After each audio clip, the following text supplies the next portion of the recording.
In 60 seconds, you'll know more about gut health than 99% of the world. Let me show you. In this video, we're going to talk about the difference between probiotics and prebiotics.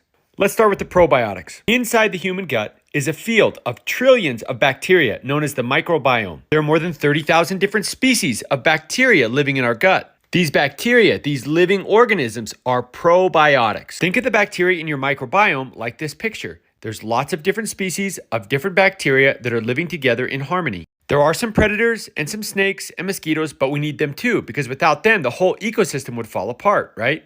The same probiotics or bacteria in our gut can also be found in certain types of food, like kimchi, sauerkraut, yogurt. And in theory, when we eat these foods or take probiotic supplements, we can increase the number of healthy microbes living in our gut. If all the bacteria living in our gut don't have a food source, then the ecosystem of our microbiome turns from this into this. And what do these trillions of microbes have to do with your health?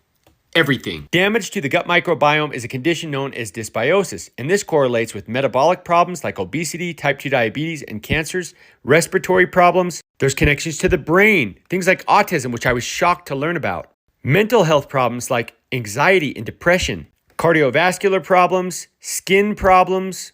Our immune health, our hormonal health, our overall health is influenced by a healthy or unhealthy gut. So what does it take to have a healthy ecosystem with lots of microbial diversity? It's pretty simple. You just have to feed the bacteria. And what the bacteria or probiotics eat are prebiotics. And another name for prebiotics is fiber. The different species of bacteria living in our gut need different forms of fiber. There are more than 20,000 edible plant species.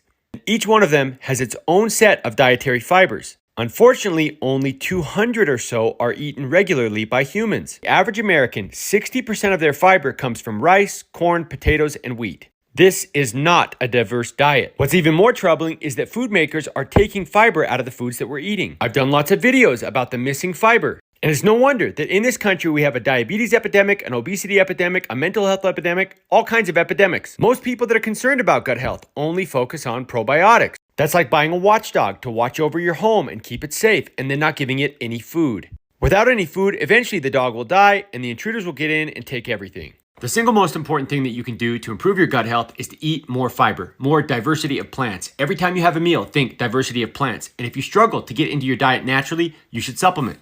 Simply increasing the quantity and diversity of fiber that you're getting through your diet or supplementation can drastically improve your health. And for most people, it doesn't take long to start feeling and seeing the changes. The diet-induced changes in the gut microbiome occur rapidly.